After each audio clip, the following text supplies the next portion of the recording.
Hello, everyone. Patrick Claybon here in the NFL Network newsroom. This is NFL Now on this Week 6 Wednesday, meaning we've got lots of players and coaches to hear from today. But we will start by contextualizing some of the topics that they will have for you. And this is what is new right now. Here in the NFL Network newsroom, Saquon Barkley ruled out for tomorrow's Thursday night football game against the New England Patriots. Also, Wayne Gallman Jr. out with a concussion. Evan Ingram ruled out as well. But that big news is Saquon Barkley. People were wondering whether or not that high ankle sprain would be recovered fast enough for him to play on Thursday night football. And it looks like it will not be. NFL Network insider Ian Rappaport joining us now. Hello, Ian. No Saquon tomorrow. How late in the process was this decision made?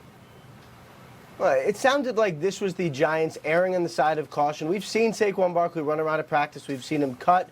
We've seen him sprint. We've seen him do a lot of things that he would need to do out on the field, but he still has not yet put in a full practice. And the timing here seems like the thing that kind of derailed Saquon getting back in time to play the Patriots. They don't have a full practice before a Thursday night game. It's basically just walkthrough, so it's not like he can get out there this week, really test it, and be able to go. So he is not going to be out on the field. Instead, it's going to be Elijah Penny. So, yes, Danny Dimes and Elijah Penny. I'm sorry, I'll be here all week. But for the Giants and Saquon Barkley, this still, big picture-wise, Patrick, this is still best-case scenario. He's going to end up missing 4 weeks with a high ankle sprain, the low end of all of this. Talked to his trainer a couple days ago. He said Saquon is not human. Still a very fast recovery from a tough injury. You mentioned the Dimes-Penny connection. Another part of that change would be Wayne Gallman being out, as well as Evan Ingram. Just a lot for this Giants offense to deal with. Yeah, it is no doubt a lot for this Giants offense. Wayne Gallman, not a surprise. Rarely do players come out, have a concussion on Sunday, and then end up playing on Thursday. In fact, it almost never happens. We know Sterling Shepard also going to be out this week. Evan Ingram dealing with a knee sprain. Doesn't seem like a major injury, but again, the quick turnaround, go from Sunday to Thursday. It is just too fast for these guys. So the Giants are going to take on the Patriots. This really good Patriots defense with a lot of guys that are just not household names. For Daniel Jones, this is a difficult task. Yeah, historically, right now at this early point in the season, a good Patriots defense. We will check on that game, and we'll be back with Ian Rappaport here in just a bit. Those New England Patriots, again, I mentioned historically, 121-point differential this season, second highest in the NFL through 5 games since 1970. They've only really faced opposition from a Bills team thus far this season. But looking ahead, Bill Belichick and Tom Brady know they've got a lot to prove. You know, whenever you play Thursday night, Sunday night, Monday night, you have that amount of time, same amount as the other team typically, unless they're at a bye or something like that. So you just got to utilize the time as best you can, and try to. I mean, I know for me, game ended. I started thinking about the Giants. Just use as much time as you can between now and kickoff to get to know them, especially against a team that we're probably not that familiar with. We don't play them that often. We certainly have a lot to get ready for with the Giants. It's a good football team, well coached. Really an attacking type of team in all 3 phases of the game. Let's get to Foxborough, Massachusetts. That's where our Mike Giardi was there to hear from Bill Belichick and Tom Brady this week. And Mike, it's the task, right? You got to find actual flaws with this Patriots team. That's tough to find. People were concerned about the tight ends and about Sonny Michel, and they come out against Washington, and maybe those concerns aren't there as much anymore. Yeah, I mean, the need, Patrick, to diversify the offense. You saw the first 4 games really staying away from Sonny Michel in the pass game, which made it very a tell, right? You got Sonny on the field, you're going to hand him the football. That's how they played. No back had been on the field for as many snaps as Sonny without without catching a pass. So that was something that they tried to change. He caught 3 balls against the Redskins, and it's something that they felt like coming out of Georgia he would be able to do. So get him going there. And then looking at the tight end position, they were at the bottom of the league in targets, catches, and yards. And they had 3 catches, 61 yards, and a touchdown against the Redskins. So not overwhelming numbers, but again, a sign of growth. And as Tom Brady tries to take some of the focus off Julian Edelman. He's beat up. Josh Gordon is beat up as well. You're going to have to find ways to spread it around, and it may be another opportunity here Thursday night to do just that against the beat-up Giants. And, Mike, in terms of spreading it around, we just saw there the touchdown pass to Brandon Bolden. Brady still had to elude a free rusher on that play. What are the Patriots doing to try to make sure that happens less?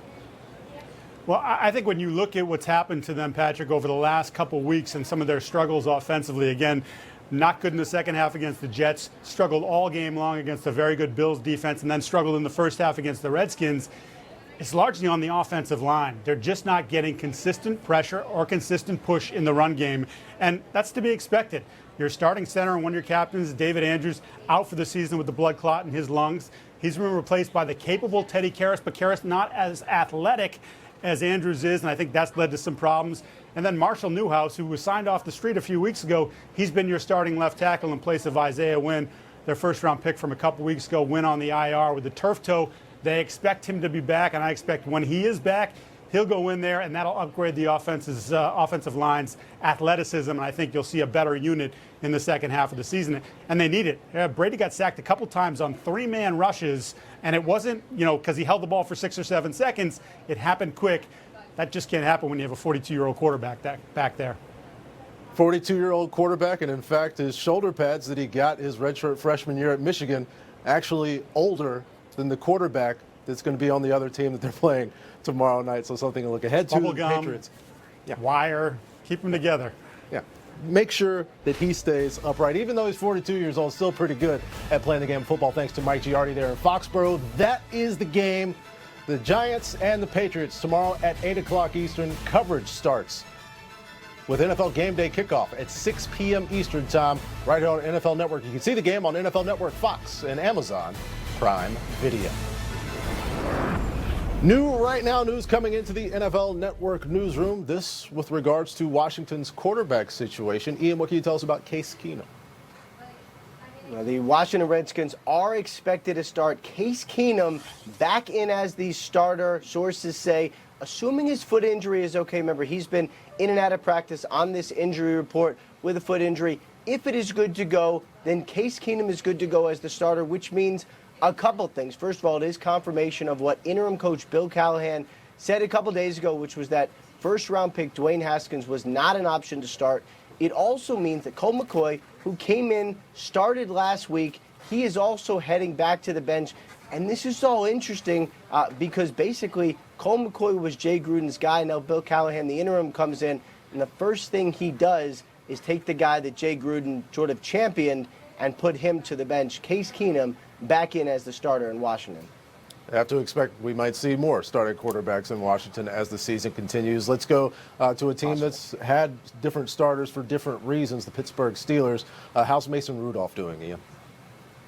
Sounds like Mason Rudolph is doing okay. It's tough to judge and predict where a player is going to come down in his concussion. He was spotted walking through the locker room today. He is said to be feeling good, and they are currently practicing right now. We'll get a full status report on how they practice and where they are. My understanding was at the least Mason Rudolph was out at practice. That is a good sign. At the very least, we'll see what he's listed. If he's limited, then maybe you see a similar situation to Josh Allen, where if a starting quarterback practices on Wednesday, at the very least, he has a shot at being able to play on Sunday. Yeah, quite something considering what we saw on Sunday with him lying motionless on the field for what seemed like a few minutes. Let's go to Patrick Mahomes, Ian. The ankle that is drawing a lot of concern. How is he doing? He was able to finish the game, but will he be mobile coming up this week? Well, it does sound like he's going to play. So from what I understand, there are not currently worries about him actually being out there. But this is not something to shrug off. This is not something to say, he's going to be fine. At the least, Patrick Mahomes is expected to be somewhat limited regarding his mobility and this ankle injury. No doubt he is going to get a ton of treatment. He's going to be diligent, expected to be out there. But he may look like a different quarterback, may be heavily taped, may even wear a brace. All of these things are in play now for Patrick Mahomes. We saw it all right in front of us, nationally televised game, so there are no secrets. And I would expect this to continue to be an issue, at least for this week, for the Chiefs starting quarterback. Yeah, I've grown so accustomed to see him evading the rush, making those throws on the run. A lot different doing it with one leg. Ian Rappaport with the latest from around the league. So this was a story that got a lot of attention. Richard Sherman telling our Mike Silver that pregame handshake situation with Baker Mayfield didn't go how he felt it should have. And then video released, courtesy of ESPN there, shows a handshake. So what gives? Richard Sherman, courtesy of DAZN, talking to Pat McAfee about the situation. As I'm walking up to him, you know what I mean? He's the next person in line. He's kind of just standing back with his hands down.